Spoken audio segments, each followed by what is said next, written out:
Good evening, everybody. I have 6 o'clock or thereabouts, so we're going to go ahead and get our meeting started this evening. I'm going to have Bernie do the roll call members, then we're going to do the approval of the committee meeting minutes, and then we're going to have a brief welcome for some very important people who are here tonight. So, Bernie, if you can just do the roll call members, please. Yes, Mr. President. Mr. Ballentine. Here. Ms. Craig. Here. Ms. Diaz. Here. Mr. Graupera. Mr. Smith-Waddell. Here. Mr. Soto. Here. President Reichenbach. Here. Approval of the May 6, 2019 committee meeting minutes. Motion to approve. Second. Have a motion and a second. Council comments from the public? Hearing none. Mr. Harris. As soon as the mayor starts talking to our clerk, Mr. Harris. Mr. Ballentine. Aye. Ms. Craig. Aye. Ms. Diaz. Aye. Mr. Smith-Waddell. Aye. Mr. Soto. Aye. And President Reichenbach. Aye. Councilman Graupera is excused for this evening. So, Councilor Smith-Waddell, if you could take a brief moment to do some introductions to some very special people we have here, I'd love for you to do that if you'd like. Yeah, we'll just do some general introductions. Yes. Well, it's an interesting political climate right now for a variety of reasons, but I think ultimately one of the some of the greatest evidence that we're still doing some things right in this, a lot of things right really in this country and in this community is in the number of people who want to come be a part of our community and a part of our country. So we have a class of new would-be citizens here with us at council tonight. And we just wanted to take a moment as a council to say hi and thank you for participating and getting involved. And we're so proud of you, and you're doing a really amazing thing, and we hope this country is everything you hope it is. Yes. So if you wouldn't mind standing up, I know people don't like to stand up, but we'd like to give you a round of applause because we're very happy for you to be here. Thank you, guys.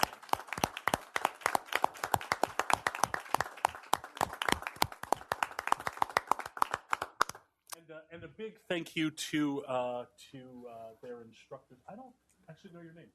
Yeah. Hey.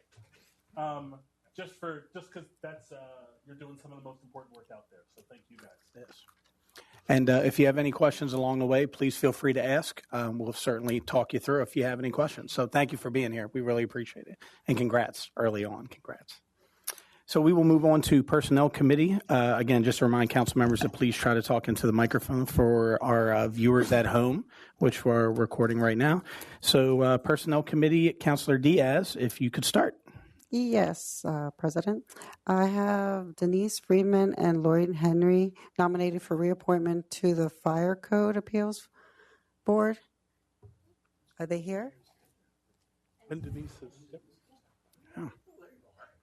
Yeah.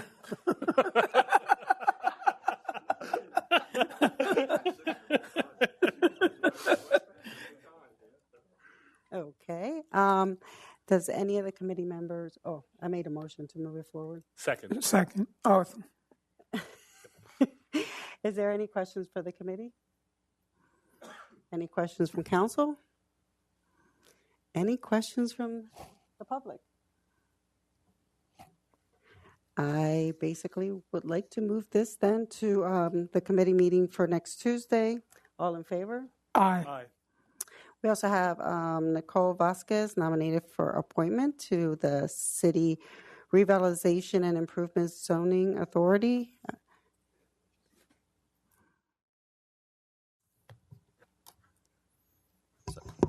I just wanted to introduce Nicole. Cynthia Kettering was serving on the board of the CRIS Authority, but she has submitted her resignation. She's changing her job and where she resides, so she'll no longer be a business operator within the city or a resident of the city. So we were looking for a replacement for Cynthia Kettering. So Nicole will actually fill out the remaining term of Cynthia Kettering's term. Okay. Do you have any questions? Does anybody have any questions for Nicole at all? I mean, Ms. Vasquez. Well, I just want to take the opportunity. I'm sorry, Mayor, go ahead. I just thought it might be nice for Nicole to share a little bit about her business and her interest in this. It's an exciting time for her. Yeah. So as you know, my name is Nicole Vasquez. Been living in Lancaster my whole life. Actually, on East King Street, lived there, elementary school, all the ways up. And my first business, Nicole, that Shoe Girl Boutique, I opened in 2012 on East King Street. So the downtown has really means a lot to me. And just to be a part of the CRIZ, I'm like really excited with all the redevelopment and everything that's going on downtown Lancaster. I'm really excited to be a part of that. And I still have my business downtown. It's been 8 years. And now I moved to a bigger location on North Queen Street in a couple building called Nicole Taylor Boutique. And we are an ethical and sustainable store. And we make sure that all of our items that come into our store is all fair trade and everyone's getting paid what they deserve. And when I was asked to be a part of this, I couldn't say no. So I'm excited. Yep. Well, I just want to thank you for being part of it and continue the good work. Thank you. Any comments from the other members of City Council? I just want to thank you as well. I've known Nicole for a while now and watched her just grow into an amazing business person. And you are exactly what we're looking for the CRIZ going forward, especially with our pursuit of small business, which we're going to continue to try to pursue that angle of it. And also with the large projects, you have a very unique perspective because you've been in the middle of it for a long time through almost a decade of its renaissance. And it's wonderful to have you there. I'm really excited. The right person at the right time. Thank you, Nicole. Thank you. Thank you. I'm excited too. Any comments from the public? Poor Tim. Okay, then I guess we'll move this forward to full council on next Tuesday. All in favor? Aye. Aye. Oh, I make a motion to nominate Nicole Vasquez. Second. All in favor? Aye. Terrific. That's all we have. Thank you. That's all I have, Mr. President. Thank you. Thank you. And just, I don't want the Fire Code Appeals appointees to not feel welcome. We thank you as well. But because it's a reappointment, we know you've done this before. We really appreciate your service and thank you for sticking with it because it is important. It's just not one that gets talked about a lot. So thank you for doing it. So with that, we will move to the Economic Development Committee and we will turn it over to Councilor Craig. Thank you, Council President. We have Administration Resolution 28, authorizing a grant application for the Stadium Road project. Is there anybody here to speak with that?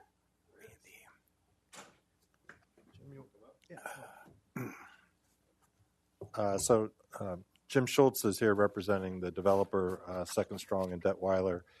We've been working with them on this project. They'll actually be submitting their land development plan shortly as well.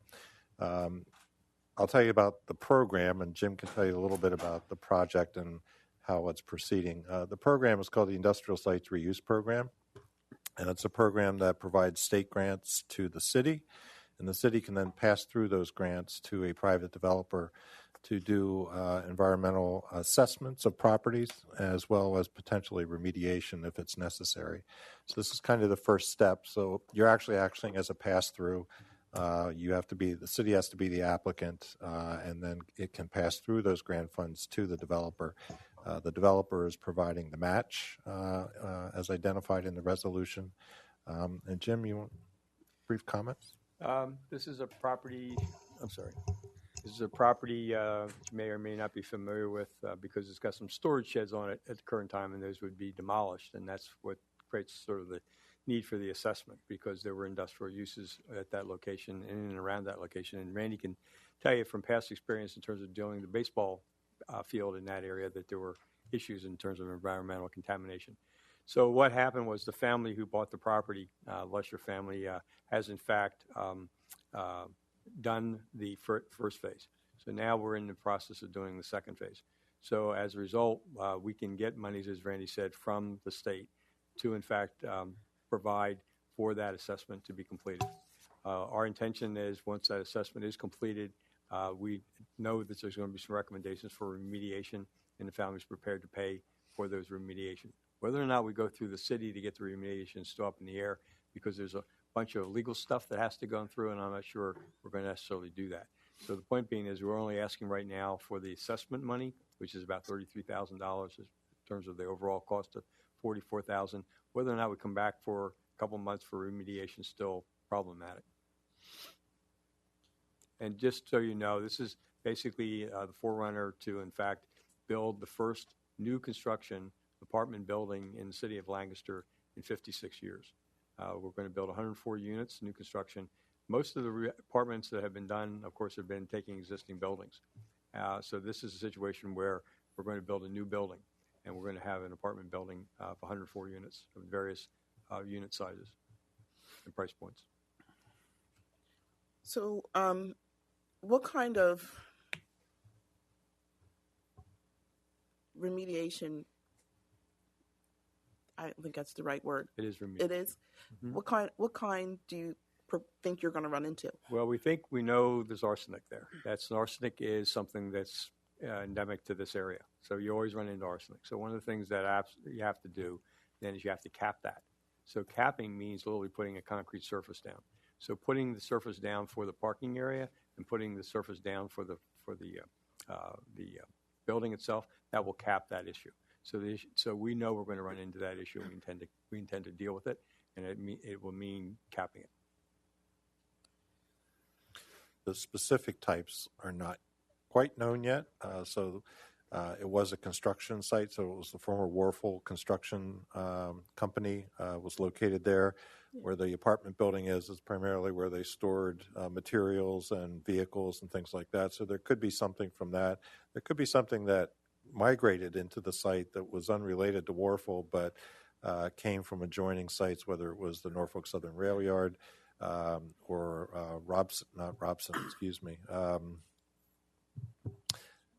Warfel. No, the steel company that moved out to Fruitville Pike. But there's the potential that some things had migrated. The city has a non-aquifer use, so if there's water contamination, they're not permitted to use groundwater for their project anyway. So there wouldn't be requirements for that type of remediation. But they want to remediate to a residential standard. So sometimes you have to do things that would not be necessary for an industrial standard. Right. And I will tell you that we're not finding the things that Randy was talking about. That was what was identified in phase one. Phase one was exactly what Randy was talking about. Did this happen? Did this happen? What we're finding is no, we did not find those kind of contaminants. So what I explained to you about the arsenic, that's just when you dig up the dirt, it's natural. Mm-hmm. And so what we're going to do is, like I said, we're going to cap it. So we are not finding, and Randy was good enough to go through the process with us, so that we've actually begun the phase two assessment. So when I talk about arsenic and those, it's based on the fact we've actually begun the work. We've actually begun the assessment. So we're not finding the conditions that the phase one identified, and the kind of things that Randy. So we're very pleased about that. But the point being is that we are finding things like arsenic, and we're going to deal with that. And it's almost impossible anywhere in the city to not find something. Right. In fact, there are many property parking lots that you'll see with a big square paved in the middle of it. And what is that? That's capping of some environmental contaminant that was located at that site. Will we get a study on what was found, or what's going to be found, or anything related to types of chemicals that may leak up in the air? Or I don't think you'll find any of that based on the phase one. The phase two does provide a report that will identify exactly what they found and what steps to remediate them. Thank you, Randy. Any other questions from the committee? The other question I have, whether the city does it or the developer does the remediation, there will be a full report. I just want to make sure there will be a full report if anything that is found. So it's a private property. Correct. So the private property owner is responsible for remediation. Right. So whatever is discovered for them to build on the site, a residential project, they would have to remediate to get that state standard. So not only does the phase two report become public, it gets filed with the Department of Environmental Protection. Thank you. That answered my question. And the other aspect of it, Councilman, is that we can't get a mortgage. Right. If we don't satisfy the conditions there, we can't get a mortgage, and we're talking really millions of dollars in terms of the mortgage. So we definitely want to do this. Thank you. That's all I have. Any other questions from council? Questions from the public? Tim? Just kick the arms. I think I heard $33,000 grant and then I guess an $11,000 match for $44,000. Correct. Is this? I assume this is not a competitive grant. You apply and get it. No, it is a competitive grant. It's a competitive grant. Mm-hmm. And we expect we're getting. They have the monies there, so we don't think we're going to have a problem. Remediation, whole different question. Lots more money, lots more competition. And what would be the timeline for a turnaround, finding out whether you got it or not? We will probably know in another 60 days. I have one last question. I know it might be a bit premature, but the range of housing that's going to be on the site. Yeah. What will the qualifications be for getting an apartment? Are they going to be, I don't want to say low income, but What is the reasonable, But affordable? right. Well, they're going to be a range of sizes, number one. Then they're going to be a range of price points. In other words, how much is it going to cost you to rent there? We are looking into the notion of providing some of those as affordable. We haven't settled yet on any kind of program yet, but that is our intention, to have some percentage of the units available for lower income people. But this is a market rate project. Thank you. Mm-hmm. What is the location of the property? Property is if you're coming down Prince Street and you get to the stadium, okay, so you get into the baseball stadium on Prince Street, that street is Clay Street. If you look to your right at Clay and Prince, you'll find the Wellspan office complex there, right on the corner. If you make the right-hand turn on the Clay, and now you're following Clay, on the right-hand side, there is a series of storage sheds that are used by various people in that area for storage. Those will all be demolished, and that's where the project will be located. If you look on GIS, the address is 812 North 812 Prince. North Prince. I'm going to make a motion to move this to full council. Second. All in favor? Aye. Thank you very much. Thank you very much. Denise. Thanks, guys. Thanks. Thank you very Thank much. you, Jim. Good to see you. Good to see you. Good luck. With that, economic development has finished. Okay, we'll move right into Community Planning Committee with Councilor Smith-Waddell. Great. Thank you, Council President. Let's start with, thank you, Chris. Let's start with Bill number 9, 2019, Zoning Ordinance Text Amendments. Hey, Douglas. Hi, good evening. I'm going to allow Douglas to present this. He's been working with the Planning Commission and the County Planning Commission and the Land Use Advisory Board of the LIMC, and we'll give you an update and the next step. And just as a reminder, as we go as much into the microphone as you can, just so we can keep people at home. So good evening, Council. A month ago, I met with you, and we went through these zoning amendment, proposed zoning amendments in detail. Nothing here has changed, except for two of the things I mentioned last month that I would change, and that is one, the ways that pesticides or herbicides would be approved for use in the riparian buffer area, and also exempting small businesses from bicycle parking requirements under 2,000 square feet.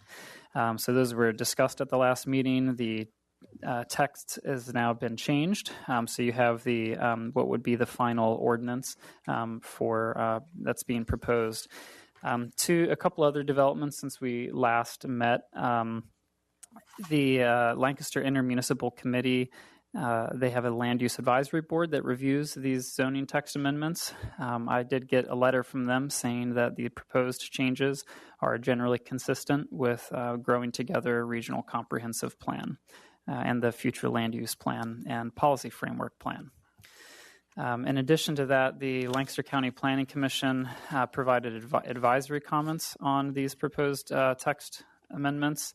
They have said that the amendments are consistent with the Places 2040 Lancaster County Comprehensive Plan, consistent with the Regional Growing Together Comprehensive Plan, and that they also appear to be consistent with the Active Transportation Plan, as well as city's 2019 strategic plan too. So they didn't provide any changes other than that that the city consider visitor house rental regulation going forward. So with these advisory reviews, we're looking at possibly moving this to council as the next step for vote. And the timeline on that's being proposed is the June 11th meeting. And then there would be a legal notice. The legal notices have actually already been in the paper over the last couple weeks, so that it has been advertised as a public hearing on June 11th, and then possible June 25th action. So any questions on anything that's being proposed in the amendments that we discussed or timeline? Yeah, Douglas, visitor house rental is the language that we've chosen to use for short-term rentals generally, or? Okay. That's correct, yeah. So the one amendment that's relevant to that here is there's now going to be a parking requirement for visitor house rentals, which we discussed before, only for units where there's more than 3 bedrooms. So trying to identify those Airbnbs, for example, that would be larger party houses, or whether it be a lot of people coming to that place, we want to make sure that there's parking provided so that there's not impacts to the neighborhood. Councilman, can I ask a question? Please. Doug, so along those lines, that parking wouldn't necessarily have to be in a certain area. It could be that they could pay for parking. They could rent spaces and they could send people staying at an Airbnb to those spaces. It's just there has to be dedicated parking somewhere to go with that. Is that kind of what we're looking at? So it doesn't have to be spaces close. We don't have any regulation on where those spaces are. It's just they have to provide them. Well, it's my understanding this would abide by our standard parking regulations, so it would need to be provided as an off-street parking space on the parcel unless they're given relief through the zoning board or other provisions for an off-site parking space. Okay. Thank you.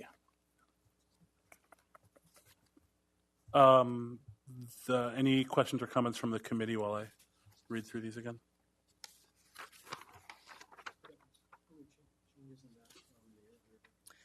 So I removed all the redlining that the council committee members received initially in the email, and there are a couple changes that were made that were not reflected in that earlier draft. So I can, send that to you electronically.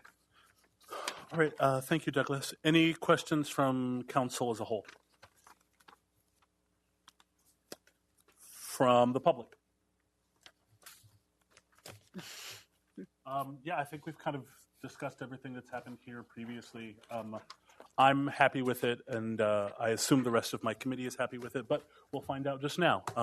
I'd like to put forth a motion to move, what is this, Bill number 9, 2019? To full council for first reading at the June 11th council meeting. Second. In that case, all in favor? Aye. On behalf of Councilor Graupera. Great. Yeah, that's right. Yeah. Great. Well, that's all for the zoning ordinance text amendments. Yes, that's been taken care of. For the June 11th meeting, the full ordinance will need to be advertised, and I'll work with Barry Handwerker to do that. But you guys are square on that, right? Yep. Yes. Good. Yep. Thank you, Doug. Thank you, guys. So now we move on to Administration Resolution number 27, 2019, authorizing submission of the Community Development Block Grant and Emergency Shelter Grant Annual Action Plans. Hello, Susanna. Hi. Hiya. Good. How are you? Good. I'm going to pass these down. So just as an introduction, we presented the proposed use of community development block grant funds at an earlier council meeting last month, I believe. We have since published the annual action plan for comment. That comment ends June 15th, 14th. You're obviously going to be asked to act on this on June 11th, subject to receiving any additional comment those last 3 days. But to date, we've not received any comment, but I'm going to ask Susanna to just review one last time the recommendations for the proposed use of funds. Thanks, Randy. So you have a handout here of the CDBG 2019 proposed budget and ESG 2019 proposed budget. There's copies for the public if you guys would like to take a look. So Randy gave me a great introduction. Good evening, Council. I wanted to just kind of go over the major changes. For the most part, you can see that the budget for 2019 as proposed is very similar to 2018. The changes that you see in critical repair and vacant and blighted, there are decreases there, but we were lucky enough to find dollars from previous CDBG years that will make up for those gaps. So we've just reallocated dollars from 2017 and 2018 into these programs. And you're allowed to do that? It's kind of, yes, we are. Mm-hmm. It's kind of a funny system. We have to do it within the 2017 budget year. Okay. It's the way HUD works, but those dollars will, of course, be spent in this year. Sure. And if I can, those were unused admin dollars. Okay. Not programmatic dollars. Yes. Thank you. Please continue. Thanks. The other major change you can see is for the ESG budget. You can see that we moved, last year we split the $130,000 that we got for ESG between emergency shelter dollars and rapid rehousing dollars. Because we are in a joint funding collaboration with the Lancaster County Coalition to End Homelessness, we kind of coordinate together how we spend these funds. This year, the coalition saw a decrease in CFC funding, which is normally bookmarked for rapid rehousing. So they asked us if we could put most of our funding into the rapid rehousing bucket to kind of make up for that gap. And we obliged. Okay. So CFC, stands for Continuum of Care Dollars. It's another source of funding. Great.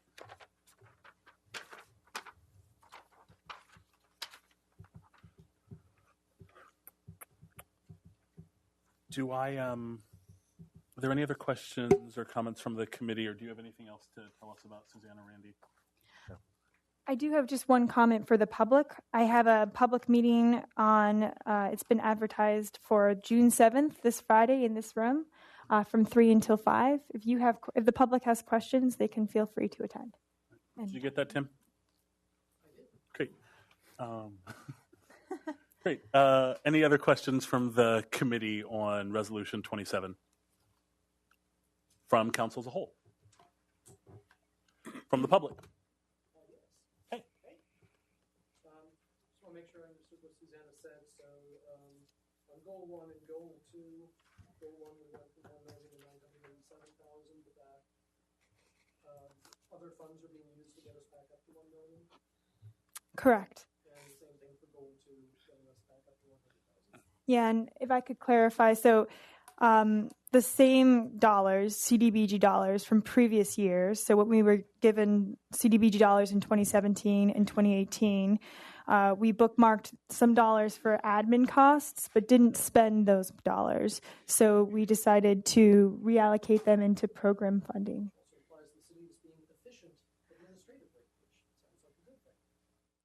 Yes. Thank you. Thanks for that, Tim.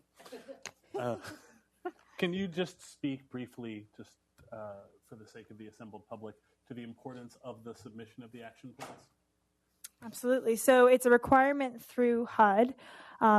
Every year we have to submit an annual action plan that describes our goals and how we're going to spend this entitlement grant that we are given based on our population size. A fun fact on that, our population size is determined by the census. So it's important to fill out the census because it determines how much CDBG dollars we get and ESG dollars we get. There's also a 5-year plan that we have to submit every 5 years. And that's where we kind of set the 5-year intentions and sort of strategy. And oftentimes the annual action plan just reflects what we determine in those 5-year plans. In 2020, we'll be developing a 5-year plan where we can really think about our strategy. Excellent. Thank you guys for your work on this. With that, I move that resolution number 27 be moved to full council for a vote in our next council meeting. Second. All in favor? Aye. Aye. Thank you so much. Thank you. Thank you for coming, guys. Thank you. Bienvenido. If I could make one comment on Please. CDBG. Yeah. So we took another reduction, not a significant one, but $40,000. But in the first year of this program in 1974, the city received over $4 million in community development block grant funds. Because of the continuing cuts to the community development block grant entitlement program at the federal level, our grants have been reduced to $1.6 million, despite our poverty rate, our low-income rates, our age of housing all remaining the same. Right, and indeed, as housing and all associated assets get more expensive. Yep. Thank you. All right, we're on to resolution number 26, authorizing the transfer of properties to the Redevelopment Authority of the City of Lancaster. I assume this is also you, Randy? It is. This is Sunnyside. This is Sunnyside, a piece of Sunnyside. It's a strange piece. So you see on the map on the top, the property with 152 Juniata, the triangle property is 156 Juniata, and then the long property going from adjacent to that out to South Duke Street at the southern piece of the bottom of the map is 1361 South Duke Street. The city currently owns 152 Juniata and 1361 South Duke Street. 156 Juniata Avenue is owned by the Redevelopment Authority. You can't see it, but see the two dots on 152 and 156? Mm-hmm. That's a building. It's a single building that is built on two lots. Okay. So the Redevelopment Authority has attempted to try to sell 156 and the building, but the building sits on two lots. So we've discussed this internally. There's really no reason for the city to retain 152 Juniata Avenue or 1361 South Duke Street. So the resolution here is to transfer ownership of those two properties to the Redevelopment Authority. The Redevelopment Authority will then market all three properties and the building, which quite honestly will be demolished because of its physical condition. And then not only do you give a reasonable lot to somebody to build instead of the triangle lot, but you also give them frontage on South Duke Street as opposed to just onto Juniata Avenue. So it's a fairly simple resolution to transfer those two properties to the authority. The properties would be appraised. The authority would then market them at fair market value like they have for other city properties that we've transferred to them for development. Councilor Diaz? Question, in reference to the getting it demolished, is that something that the city would have to deal with that prior, or it would be after? No, it would be after. It would be sold as is. Okay. And would they be sold as two separate parcels, or would there be an attempt to reparcel? So they'll be sold as three separate parcels, but they can be joined under a single deed. And then a developer who would purchase those properties could choose to consolidate them onto a single property if they chose to do that, or keep the property lines, but they would have a single deed. Okay. And this is, I'm not looking at a map of all of Sunnyside. This is not in any part that, say, Community Basics is proposing to develop or work with. This is at the very southern end of the peninsula, right along South Duke Street, kind of right before the curve. Right. So you can just see a section of the Conestoga River there in the upper right-hand corner. Okay, great. Any other, this seems pretty straightforward to me. Any other questions from the committee? I just, how much revenue will the city gain once this is all finalized? We'll have to get the lots appraised, and then they would be marketed at appraised value, but the offer might not equal the appraised value. So as we do with other properties that we transfer through the Redevelopment Authority, the city regains the pricing or the sale price of the properties that it owned. The Redevelopment Authority already owns the 156 Juniata. So we just, okay. So once they sold it, we would ask for the proceeds of the sale of the two properties now owned by the city. Thank you, Randy. Right. So how did the Redevelopment Authority, did we earlier transfer 156 to them? No. So 156, the building was condemned and went through the Property Reinvestment Board process. It was after that process that we discovered it's actually on the property line, actually across the property line, which created its own issues. The person who bought it from the Redevelopment Authority was unable to complete the rehab as required, so it continued to deteriorate. So the authority took it back and wants to put it back out for sale, but this is an issue. Yeah. Well, I can see why it's an issue. Yeah. Say you are helping us tidy up something that has been how long Well, probably 10 years. at least? Oh, boy. All right. Thank you in advance. Any other questions from council as a whole? I can just say this was one of my most entertaining issues on the Property Reinvestment Board is seeing pictures and having people talk about it and try to explain how this occurred. And there really wasn't a good explanation, but here we are. Sunnyside. It's Sunnyside. Very unique place for sure. And any questions or comments from the public? Asking purely out of curiosity, how did the city come to own the other two properties? The city actually owns a number of properties in the Sunnyside Peninsula. I can't tell you how they became owners of that. Most likely.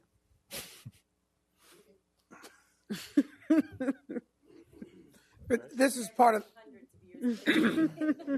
this is still part of the grand redevelopment of the whole peninsula, is it not? It is. I mean, so properties just to the northwest of these properties is where Flexel built their building for their new building. Comcast is up a little bit further. So there has been redevelopment occurring on the southern portion along South Duke Street. So we're hoping that that's why we actually wanted to include the South Duke property to give them that address if they chose to and access to South Duke Street. Makes sense. There used to be a garage, an old farmhouse, not an old farmhouse, but an old riverfront property along there way back in the day. Used car dealership where the old garage used to be. There's been a lot of things there. I'm just wondering if the wells are still there. There are environmental areas along this area of the peninsula. So the city actually owns another larger lot behind Flexel. And there are some environmental issues there. It was a landfill area at one time.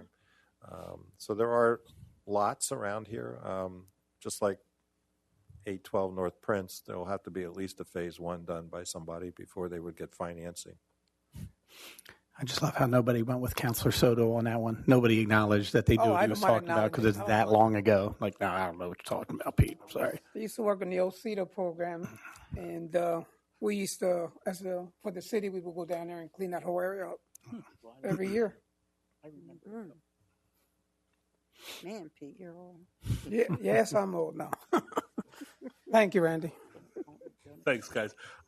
With that, I'd love a motion to move resolution number 26 to full council. Second. Sure, I guess I'll make the motion and you can second it, Pete. Great. Oh, I'm sorry. In that I case, thought you no, made that's the fine. motion. I just thought I'd switch it up a little bit. No, that's fine. In that case, all in favor? Aye. Aye. Great. And I guess now I have Suzanne and Larry and the whole gang. This is what you're here for? Great. So we'll now be reviewing Historical Commission recommendations for demolition and new construction at 151 North Queen Street, which is the Annex property, yes? Correct. Great. So set the stage. The city has been working with multiple entities over the course of 2 years to redevelop the Annex portion of Lancaster Square, which is the only remaining portion. We've worked through that process. The Parking Authority recently acquired the Annex property. The city is working to survey the area containing the concrete stair tower and plaza area, which will also then be transferred to the Parking Authority for the development of the retail space, the Lancaster Public Library, and a parking garage.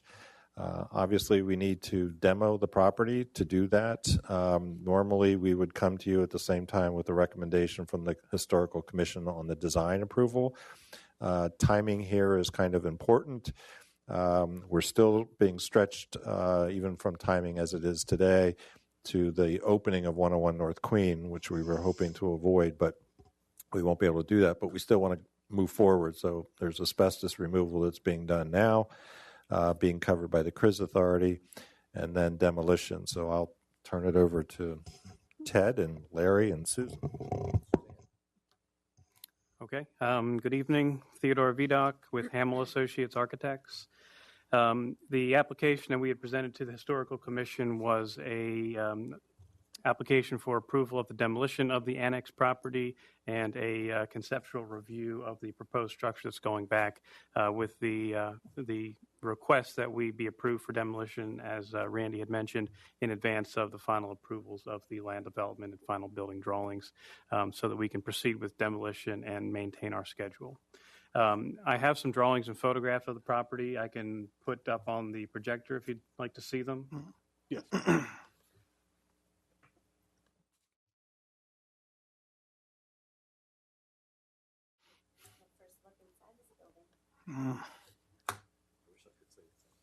Did you wear gloves? That's why Randy's retiring, because he walked through the building and was just like, I'm done. All right, I'll start with some just brief drawings here to kind of orient everybody. Larry, could you, sorry to interrupt, can you just pass the microphone down that way? We just want to make sure people can hear, please, if you're able. Okay, I think we got it. So just to orient everybody here to the floor plan, off on the side here where we have North Queen Street, North Christian Street, along this side of the page. To the bottom is the 101 North Queen Street building, and the heavy black line here is the southern extent of the 101 North Queen building, and then the Holiday Inn Lancaster to the north. In this corner here, off the corner of the page, is the Duke Street parking garage. And what is proposed for demolition is really everything in between those extents of the adjacent properties. So everything from the north wall of the 101 North Queens building all the way up to the hotel, extending out to the sidewalk of North Queen Street, where there's the one-story stair and walkway structure.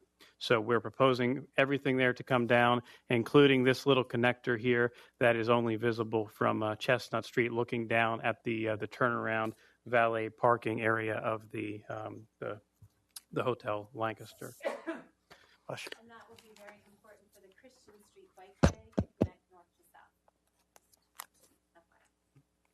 I'm glad that's coming. So to give a little bit more visual representation, aerial image here with Binns Park in the foreground and the property that is proposed for demolition. So here we're seeing the edge of the 101 North Queen building currently under construction. This portion of the walkway has already been demolished as part of that project. We're proposing to remove the rest of that walkway, the elevated plaza on the south side of the Holiday Inn Lancaster, as well as the two-story structure that you see here, which was formerly a lot of things, entertainment venue, theater, parking deck on the roof, is all proposed to be demolished. So in this lower photograph here, we're seeing the view from Lancaster Square, kind of looking back. Again, right here is the extent of the 101 North Queen building, and this portion of the walkway to the right of the page here has already been demolished. So everything else you see here in the foreground would be removed as part of the structure. So closer view here, looking at the streetscape from North Queen Street of that open walkway that's being demolished. And this was that short section that I was referring to that's visible from Chestnut Street, with the Duke Street parking garage here to the left and the Holiday Inn to the right. This facade here at the end wall would be part of the demolition.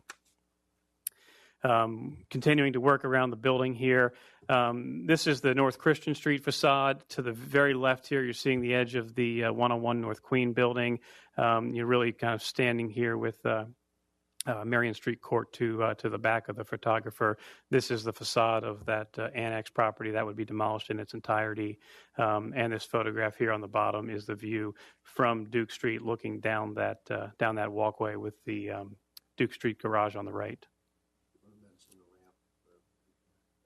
We'll get to the proposed. So a few just more close-up photographs of the existing conditions and details that are out there. These are a couple photographs from up above on that exterior walkway.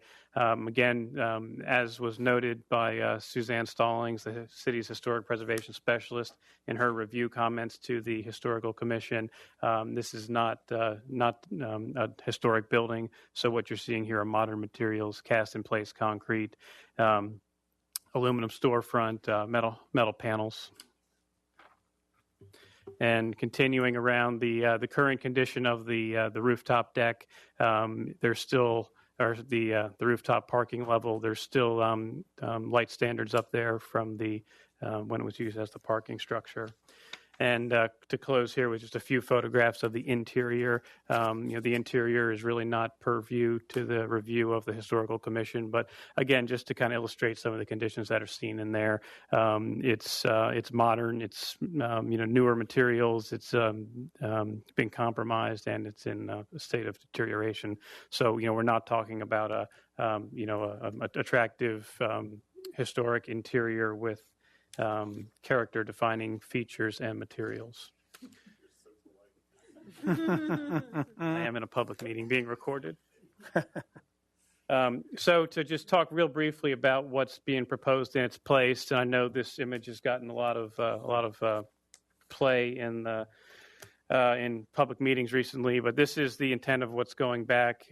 So as Randy had mentioned, looking at a two-story public library along the east side of where currently the footprint of the annex with a six-story parking structure above it, and to the south side of the Holiday Inn Lancaster would be a shell space slated for commercial or retail development.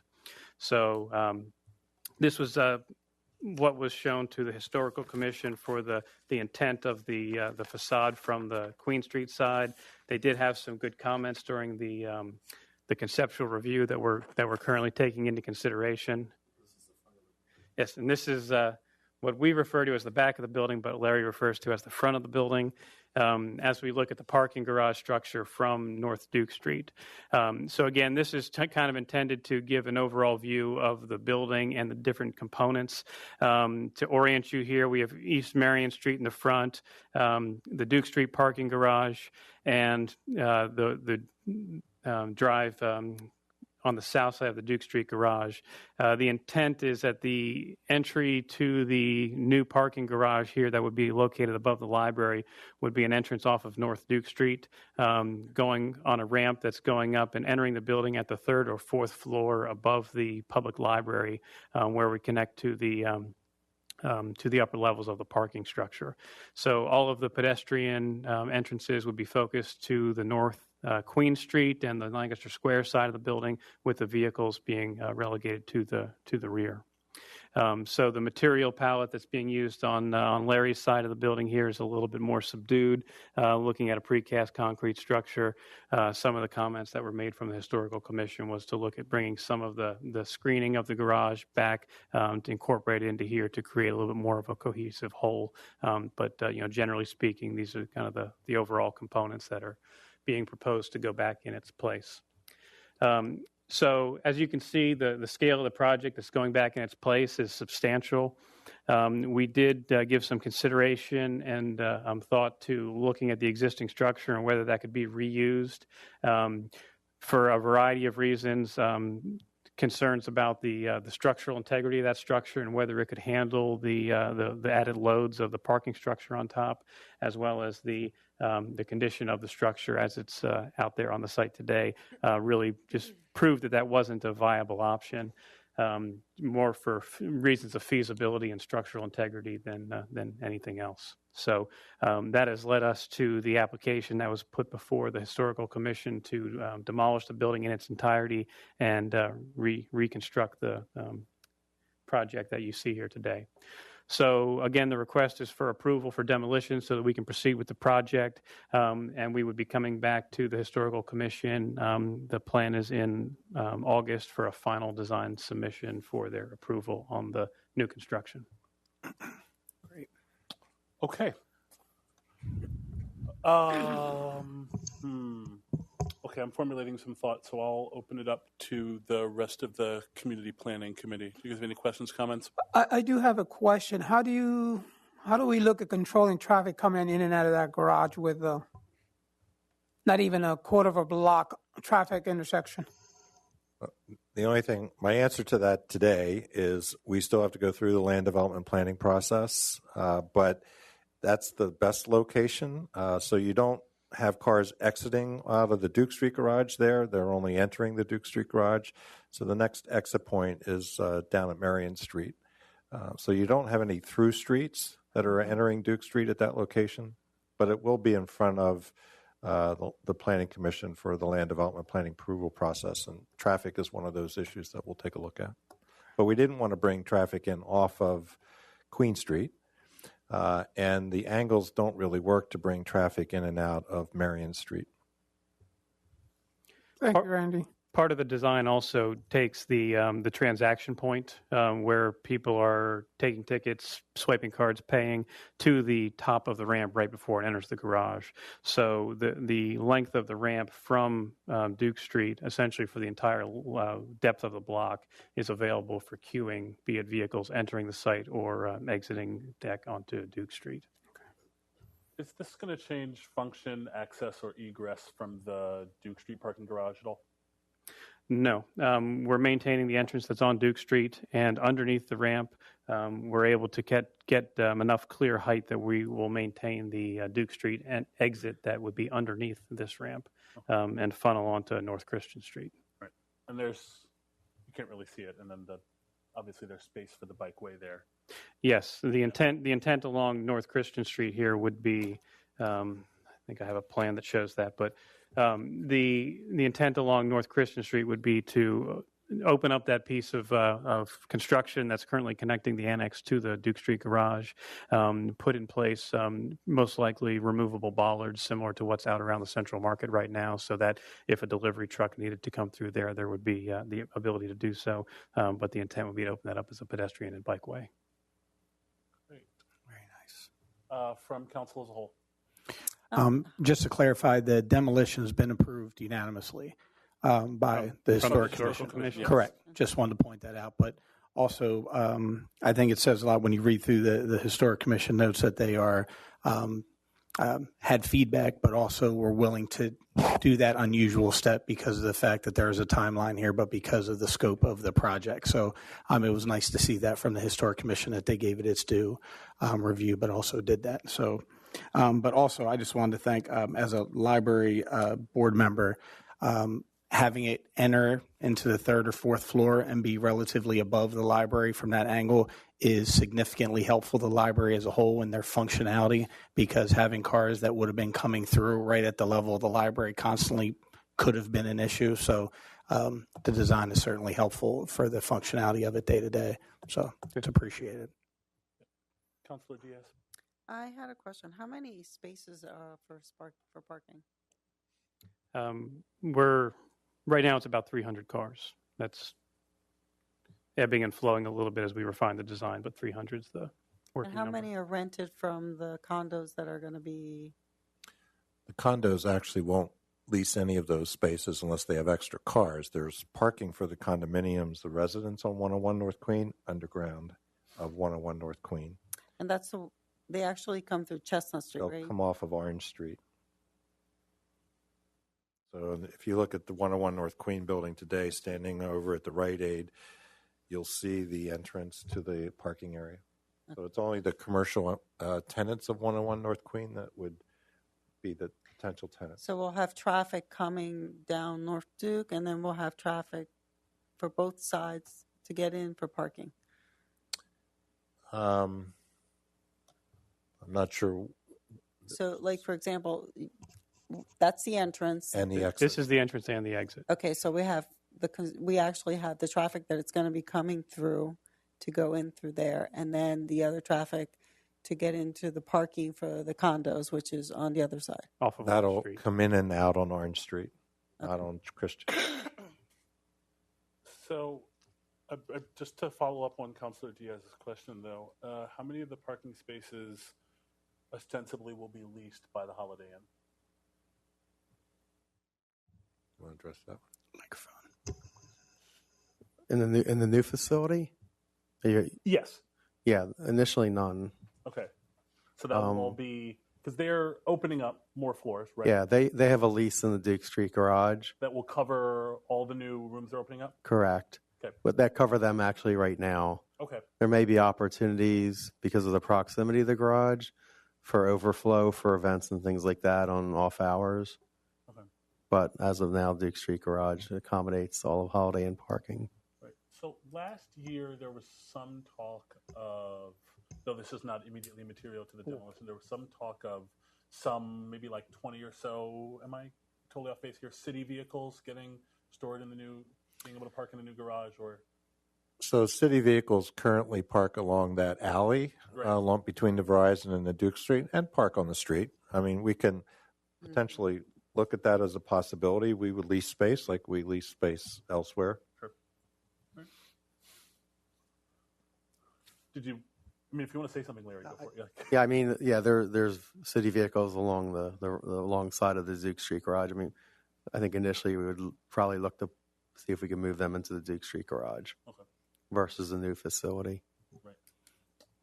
And I've talked with the mayor about public art being added to the project overall. So as the conceptual designs come through and it goes through the planning, there's going to be ample opportunity to really add some components to it that are really going to make it blend with Lancaster Square, which is a good thing. And I appreciate the mayor and others kind of being forward thinking in that and not waiting till the end and then trying to cram something in there, but to have really substantial conversations ahead of time of what that could look like to really make it something unique and special, which is great to see.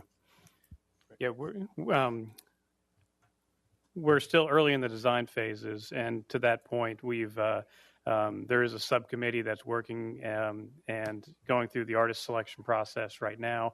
The intent is to really integrate that into the facility itself. The square is a separate project, so the art component is really intended to integrate into the architectural design of the facility as part of the project. So I think it's early in the project, and we're trying to take advantage of that opportunity to make it an integral part of the project. That's great. Great. Humor me one more question. So the Duke Street parking garage currently has egress onto, I don't know what street that is. Chestnut and Christian. Right, and into Christian. So if there's going to be bollards there to sort of keep that a pedestrian bikeway, what of that egress then? Where will they? That would be on the north side. Okay. So they can still do the same traffic pattern they have right now, Right. come out onto the side street, and then go down North Christian Street and exit. They would not be able to travel north because the bollards would be just north Just on of that north side. in the location where that little connecting piece of building is. Right. So it really doesn't change the traffic patterns for people exiting the Duke Street garage. Okay. Great. Council as a whole. Mayor, did you have something to? I was just going to give an opportunity for Larry to just mention a little bit about the parking study, which was just finalized and now is available on the LPA website. That's your cue, man. That's my cue, right in the middle of this. Okay. Uh-huh. As you may or may not know, we engaged in a citywide parking study for the first time, and for first time ever, the Central Business District had an update on the last study that was done over 14 years ago. The study also looked at not just LPA facilities, but a macro of the entire downtown, church lots, everywhere else that there is parking inventory. So we're pleased to say that, I guess the executive summary of the report, and as the mayor said, it's available for viewing via our website, the entire report. I think the quick executive summary on it is it showed that we're positioned well as an authority as parking within the city, where we are today, to be able to handle all the development that is happening over the next couple of years. And this inventory really is needed for this project, specifically 101 North Queen. We anticipate that this garage will be at or near capacity by the time it's opened. And there's a lot of moving pieces that will happen with interim use of parking in the Prince Street garage for Cargis and other folks who are at 101 North Queen until this facility is open. But I think the nice thing you should know as City Council is there were 3 different reports done, parking studies done for different areas in the city. The Parking Authority also engaged in public meetings, community meetings in the neighborhoods for the first time ever. And I think it was a very good process to, reach out in the community and kind of not take the lead per se, but to at least provide for the first time ever a parking evaluation in the community, in the neighborhoods as well. So it wasn't just centrally business focused. So there are those 3 reports available for anyone who's interested. Thank you, Mr. Cohen. Thank you. Any Thank you, questions or Mayor. comments from the public?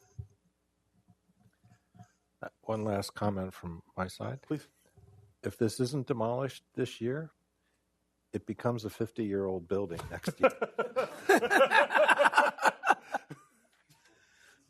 Randy, out of curiosity, just for historical thing, this is the section that housed the old theater, correct? Yes. And conference space. Underneath.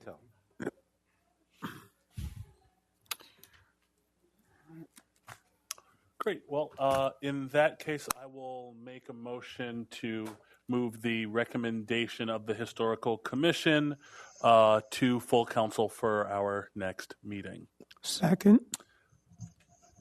All in favor? Aye. My computer went to sleep, but I think that was all I had on the community planning committee agenda, Yes, sir. Mr. President. So that closes my committee. Terrific. Thank you, guys. Thank you very much, everybody. Let's roll right into Public Safety Committee with Councilor Soto. Thank you, Council President. The first thing up, we have 3 items on the agenda for public safety. The marijuana ordinance update, administration bill number 10, authorizing a moratorium of understanding with Manheim Township for use of a fire station, and administration bill number 11, authorizing taking eminent domain and lease interest held by Wacker Brewing, 425 West King Street. And I guess who will be speaking on this one? So related to the marijuana ordinance update, I just want to apologize. There was some confusion about the date. Chief Berkeyheiser is at an FBI training today, and I believe tomorrow. So he's not obviously here. His understanding was that he was going to be here in July. And so there's a little breakdown of communication, but he will be here That's fine. at the July committee meetings to provide an update around the marijuana ordinance. And administration bills 10 and 11 are going to be discussed by Chief Little and Randy, Mr. Patterson. Chief, please stand up. Come up.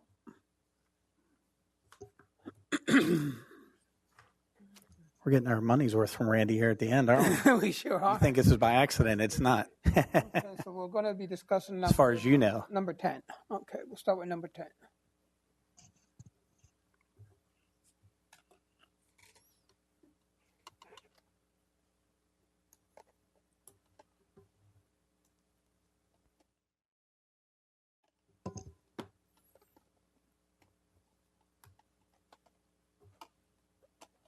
Oh boy.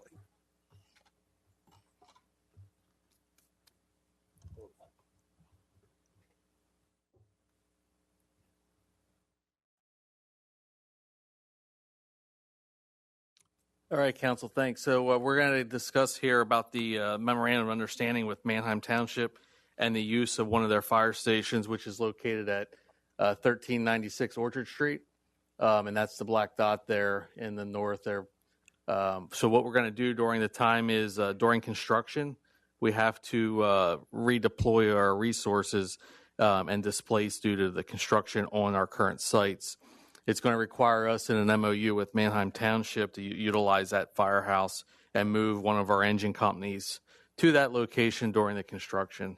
I met again today with Chief Kane, and the township's going to be doing their administrative vote next Monday night on this same MOU. So what's going to happen is our personnel and the apparatus will be assigned and running out of their fire station. They are doing a remodel for us within that station and bringing our own dormitory. We're having our own showers, bathrooms in their facility. They're reworking their in-house alerting system, so it will be activated for city calls and Manheim Township calls. So we're going to do a complete joint effort here utilizing their station during construction phase. So in the map here, I just wanted to show you a little bit of the diagram of our first circle around the dot of where they'd be located is your 1.5 mile radius. And then our other line would be the 2.5 for engine response. You can see the area we do fall short in that would be the majority is our Annex locations. To date, for this year, we ran 48 calls in the Annex locations, and that is 4% of total call volume. And a lot of our Annex responses are obviously to the vacant Best Buy facility because they have some fire alarm issues going on that we're working with our fire marshals. So the majority of the calls in the Annexes are usually at Costco's, Lowe's, and Best Buy. And also be mindful that we will still have our other two stations in service at the same time to cut down on response times depending on which station gets done first. So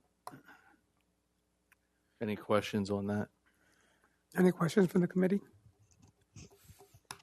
The only question I just want to, that fire station, is that the one off of Fruitville Pike at that corner? Yeah, right there at Fruitville. In the MOU, we are also going to be paying the township $500 a month. That's going to cover internet access for our personnel, cable, the utility usage that goes in there. That is also one of Manheim Township's fully staffed fire stations. Now they also have 3 full-time firefighters working out of that station. And Chief Little, what are you looking at the agreement? What's the time from beginning to end as far as us being there? That is it's an open-ended MOU, just a 30-day notice once we're ready for to go back into our new facility. So it's definitely a good intergovernmental opportunity working together with Manheim Township on this, and them being willing and very open arms to city apparatus and personnel coming out there. Good. Any questions from the committee? I do have. Chief Little, you said that it was going to be a joint effort all around with Lancaster firefighters and the Manheim Township firefighters. Does that also mean that if there's a call for the city, that Manheim Township firefighters would go out as well? Yeah, so they do that now. They are one of our first mutual aid partners that are dispatched on our calls, and through arbitration and some other things that went with the union, we abide by the arbitration ruling. So they are utilized, but there's a certain point where they're called in on our calls. So initially, they're not going to be dispatched on the first due call. But if we go to a working fire, that's when they then provide us with the mutual aid support. Same thing we do out there in Manheim Township. Thank you. And the other question is, based on where you're going to be housed for a period of time, while I'm assuming the East King Street station will be first? At this moment, yes, we're looking at East King Street versus. Brings us to the next item Yes. on the agenda. Okay, so has the response time, what is the response time for this particular location when the West King Street site gets worked on as well? Well, first off, that location that's pinpointed there on the map actually increases 60% improves our response time by 60% to the north section of the city by utilizing that location. And then obviously if we're doing East King, we are going to split the lower southeast section of that response district up between the Fremont station and the West King Street station. So you're looking at roughly 10 city blocks for Engine 1 to respond to get into the southeast section that they're going to be utilized. So we're going to rework our box assignments where let's say Engine 3 is going to be going out the Fruitville Pike. They're going to be the new engine for the north side of town because they're going to be closer. So we are improving also while they're there for that 8 to 10 month duration, improving our response times within the north side of the city. Thank you. Mayor, you had something you wanted to say?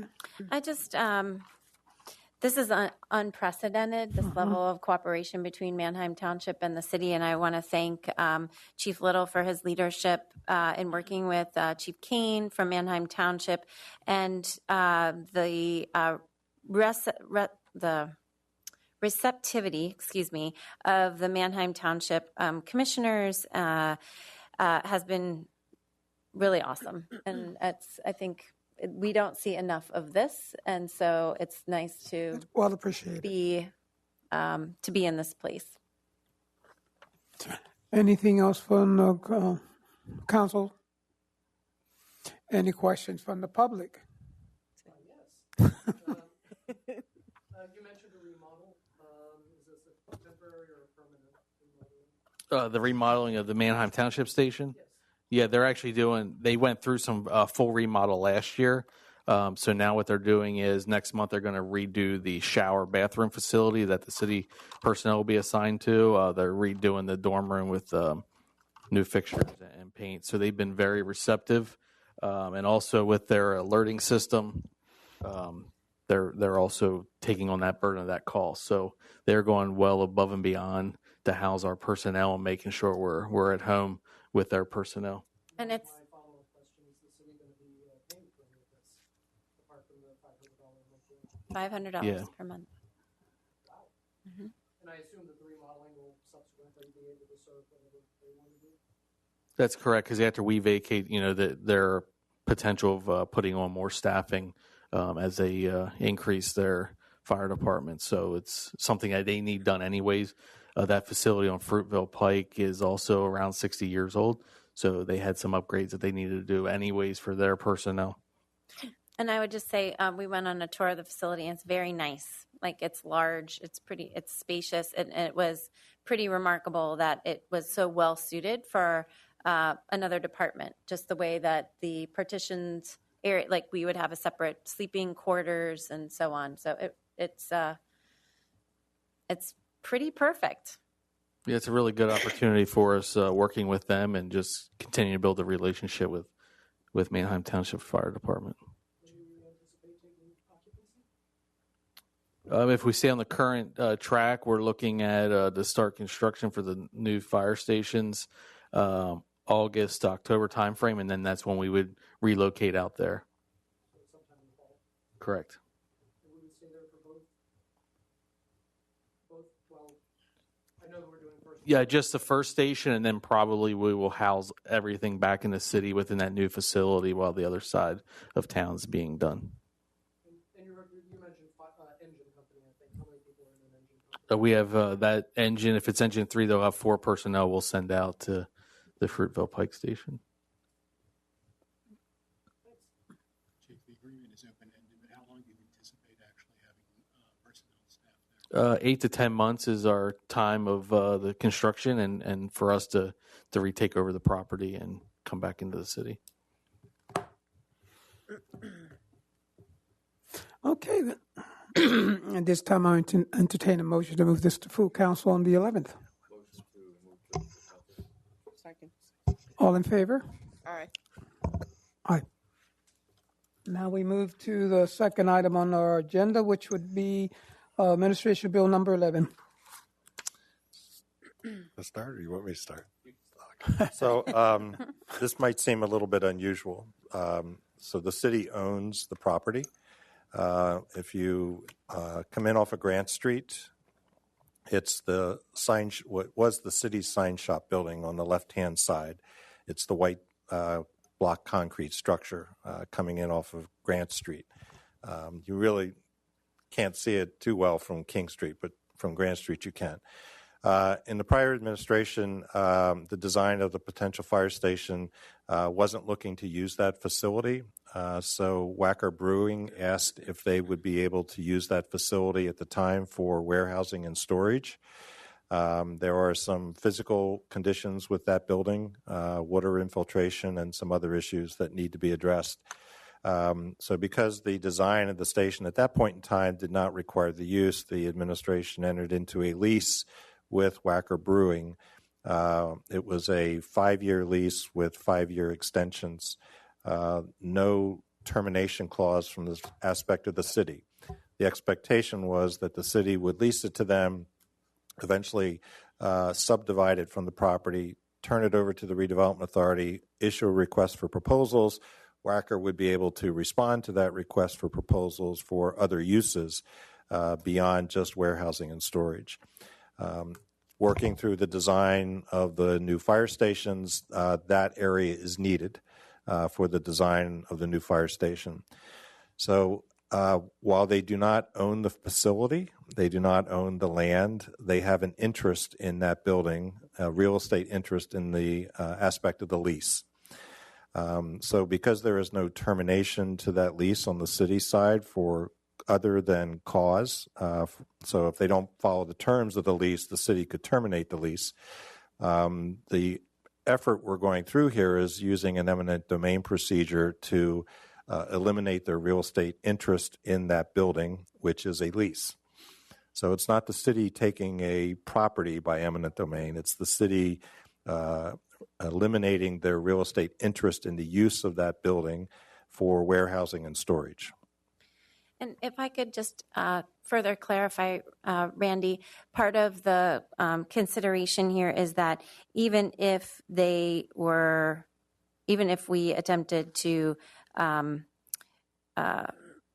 terminate the lease for cause, they would have the opportunity to make right whatever the issue or cause we were bringing to the table, so that they would still have a business interest in the property, potentially to make right whatever our findings were related to a termination of lease, correct? Correct. Okay. The current lease provides an opportunity to cure a default, just like most leases do. And Randy, how do they stand? Are they opposing this, or what's their... We've been in negotiations with them to determine a price. So it's not necessarily that they're opposed to what we're doing. They understand what we're doing, why we need the building. It's an issue of timing for them, so their ability to find another location to use as warehousing and storage. I think eventually they'll need another location because they're expanding their business, so they would need another location anyway. So the issues right now are what is the compensation for the taking of their business interest, and we've not yet come to an agreement on that. And it is always our hope and intention to come to an agreement and to not use eminent domain in any proceeding, whether it's the taking back of a lease or property itself. We did receive a letter from Mr. Kempner, the owner of Wacker Brewing Company, related to the lease buyout, with a request of payment to Wacker Brewing Company of $495,000 as just compensation, and I will distribute that to council for you to take a look at. Our conversations to date have been to reimburse them for expenses they've incurred in that building with documentation to show those expenses. So we're still waiting on that as well. In the meantime, we received this letter. The reason the ordinance is before you is the use of eminent domain requires approval by City Council to use that tool. So putting the ordinance in place does not automatically assume that the city will proceed with eminent domain, but it authorizes the administration to proceed with eminent domain. So if we're not in a position where we can come to an agreement, then we would have City Council's authorization to proceed to remove that business interest. And I just want to make that clear. This is not the taking of a property that they own. It's terminating a lease that has no termination clause in it from the city's perspective except for cause. I'd further add that they are currently paying $554 per month for leasing one floor of a two-story building for the first 5-year period of time. And the lease agreement was signed on went into effect January 1st, 2018. They're paying how much a month? I'm sorry. $554. And they're requesting $495,000 as compensation. I'm just guessing that the city has not agreed to those terms. Fresh out of the bow. We are still negotiating with them. But that number, we haven't settled on that one, have we? I'm not surprised. So the whole value of the lease then is $33,000 ish. Yeah. Okay. For storage facilities. Right. And that's the only approval they have, is to use it for storage and warehousing. They do not have approval to use it as a business operation. That's how they've been using it since January 2018. Correct. We believe. We believe so. And Randy, the bottom line, if I'm completely understand, we need this property back so we could do what we need to do. Correct. It's a public purpose. Right.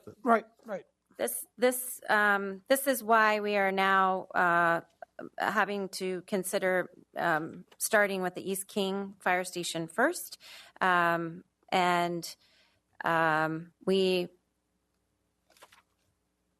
are appealing to Mr. Kepner, the owner of Wacker Brewing, to help us come to a reasonable conclusion so that we don't have to go through this process of an eminent domain. I'll be honest, I'm just blown away That's not about, reasonable. about asking for a 1,500% markup on the value of the lease as a buyout. Just blown away.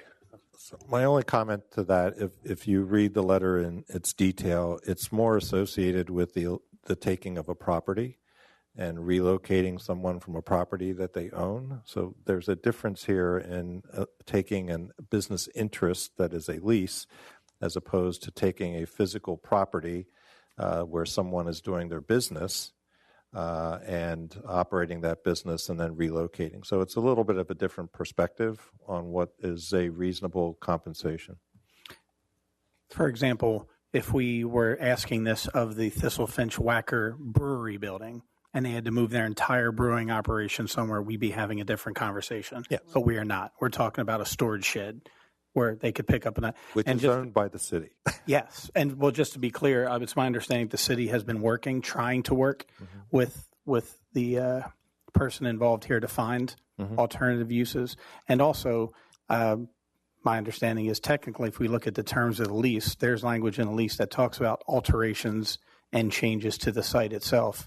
And there have been a few of those. While they may be minor, there seems to be some of those, and those theoretically should have been asked for approval from the city to do those because it's a city-owned property. So there's more levels to this than simply an individual who's being aggrieved. Several more layers than that. Correct. Yeah. The key is we're trying to negotiate a reasonable compensation for costs incurred by them in improving the facility to use it as warehousing and storage. Randy, is there a large amount of material that they own in this facility? I don't think you got here. Now that so they're only using the one floor because of water infiltration to the ground floor. So it's not full to my knowledge, but I can't speak specifically to the amount of beer that they have stored there. I'm just looking at the aspect that if they have to relocate, they would have to actually pay to get all that moved, but that still wouldn't come up to that amount of money. No. Any other questions from council? Any questions from the public? No? Okay. I'll entertain a motion to move administration bill number 11 to full council. To full council on the 11th. Second. All in favor? Aye. Thank you. That will conclude public safety. Council President? Thank you. We will move very quickly through committee of the whole. A while back, we had a brief conversation about conducting a kind of a macro level salary study analysis, just getting some numbers together for comparison's sake for council salaries and mayor salaries across the state in cities that are most comparable to us. Bernie did provide that when he sent it out. At this point, it's my recommendation that we just kind of leave this for now and table it. I don't see any dramatic changes between what other cities are doing, or dramatic differences between what other cities are doing and what we're doing. And I just get the sense we have bigger things to think about at this point right now. So that's my recommendation, that we have this information. If future councils want to use this or update it or take a look forward. The one thing that's not really captured in this is there are it's a little bit nuanced, but there are some of these cities and municipalities that are responsible for more than just simply some of the work that we do or some of the work that we don't do.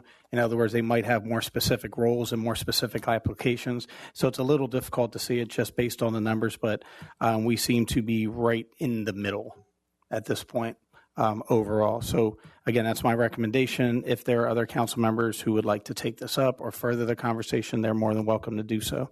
But that's where I'm going with it. Yeah, Mr. Harris. Mr. President, if I could, we last looked at this as a council in 2015. It was a recommendation at that point that we revisit this every 4 years. Yep. Council cannot vote themselves a pay increase. It has to be for the coming council. So you can't vote for a pay increase during your existing term. Right. So the expectation of doing it every 4 years was so that it could be looked at, sure. And were there a decision to be made, then it would affect the future council. Yep. Yeah. So again, take a look at it. If anybody has any objections to taking that route, once you take a further look at it, again, please feel free to let me know. But otherwise, I think we're right in the middle where we probably belong. So any comments on that? Was it 2% cost of living increase beginning last year? Yeah, yes. I believe it was. And I don't know, does that go into perpetuity or does that time out? I believe that's yearly based on department review, I think, but because there's nobody to review you, I don't know. I believe that was set that way. Yeah, I don't know either. I'm not terribly concerned about it. I'm just asking the question. Well, I think that was the one position that had a cost of living adjustment included into it. How about why don't we follow up on that, and then we can present in July if there's anything more, or we can just send out by email so council members are aware. Yes, no, go ahead. I'll say this out loud. As Bernie mentions, we cannot vote ourselves a raise, and you're right. Just ran the numbers off this spreadsheet that Bernie was kind enough to provide. We are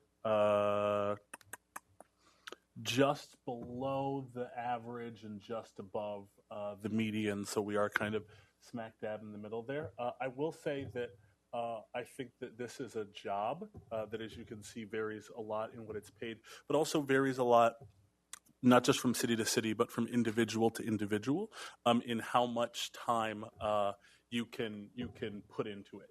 So, I guess my thinking is, in the future, if we choose to take this up, we should consider what the salary allows a person to do. Elected positions like this that pay very little or are volunteer sort of tend to be filled by people with discretionary time and or disposable income, people who can be available for those things. And so if we talk about broadening the pool, one, of work that is done by council members, but also broadening the pool of people that can afford to represent their city, we should take that into consideration in the future. Just wanted to say that out loud.